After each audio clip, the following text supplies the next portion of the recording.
everyone, I'm Christy-Lyn from Christy-Lynmusic.com and welcome to Harp, where every Thursday we grow together in our musical journey as harpists. Last week we looked at performance anxiety and I gave some tips on how to deal with performance anxiety, and one of the things we mentioned was that you should perform as often as possible.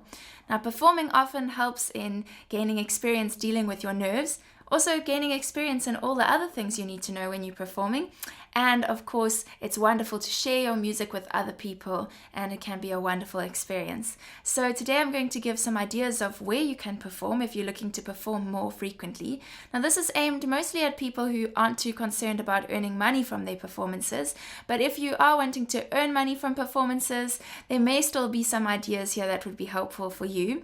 And of course, if you're teaching students, there could be some helpful ideas for where your students could perform. So I hope there's something for everybody. Let's get started. If you're going to be performing as often as possible, you need to make the most of every opportunity. So the first thing is your family. When you finish practicing a piece, you can invite your family in to listen. Although they may have heard it in the background while you were practicing, it's a whole different story when they're sitting in front of you watching your every move. It does create a little bit of a performance situation for you. So if you don't have family that you're staying with, perhaps you have housemates.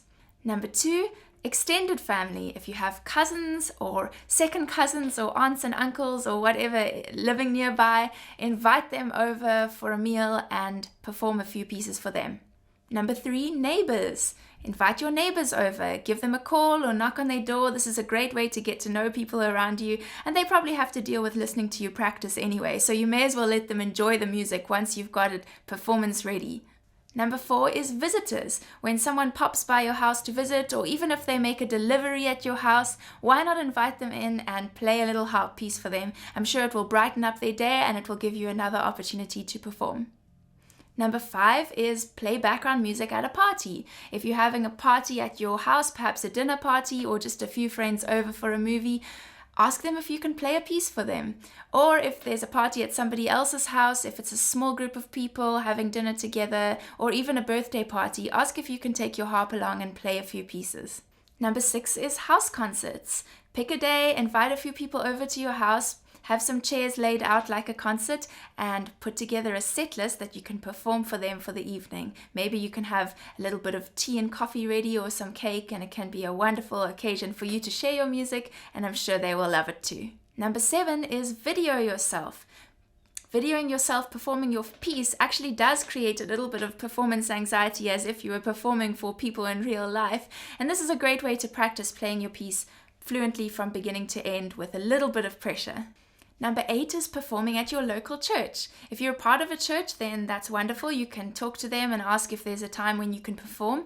If not, just approach your local church and ask if there's an occasion where you can perform, perhaps a gathering of some people for a tea or a celebration lunch. There's usually many events that happen at a church, and I'm sure they would appreciate having background music.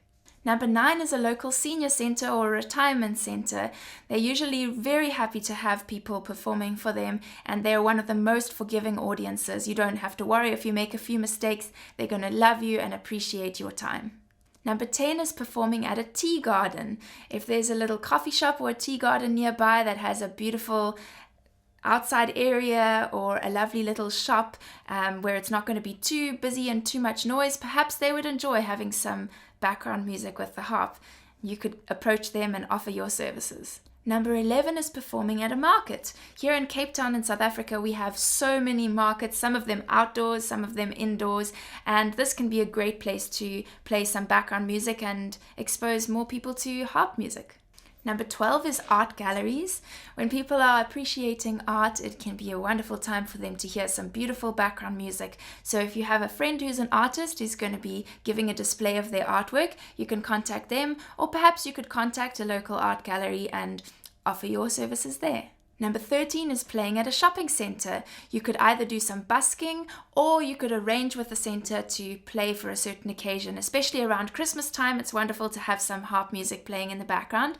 One word of caution: if you're going to be busking somewhere, you do need to know about the laws around busking. So definitely look that up before you play in a shopping center or even in a public space, because you do need to make sure that you're doing this legally. Number 14 is a local nursery. Now, I don't mean nursery like a place where young children are looked after. I'm meaning like where they sell plants. That's what we call a place where they sell plants. Playing your harp in nature is a wonderful thing, so perhaps you'd be able to play background music for people who are buying plants, or if there's just a beautiful garden where people go and visit, you can find out whether they'd be interested in some background harp music. I think harp and nature go together so beautifully.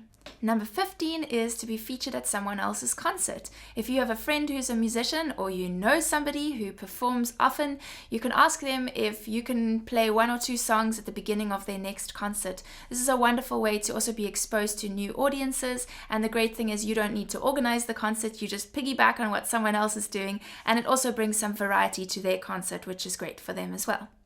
So I hope today's video was helpful for you. If you have any other ideas of places to perform, then put it down in the comments, because I'm sure people will be checking that out and will be happy to hear your ideas as well. And perhaps I'll make another video with some more ideas in the future. But for now, you can press the like button and subscribe for more Harp Help videos. I'll be putting up another one next Thursday. So make sure you stick around for that, and I'll see you again next time. Thanks so much. Bye.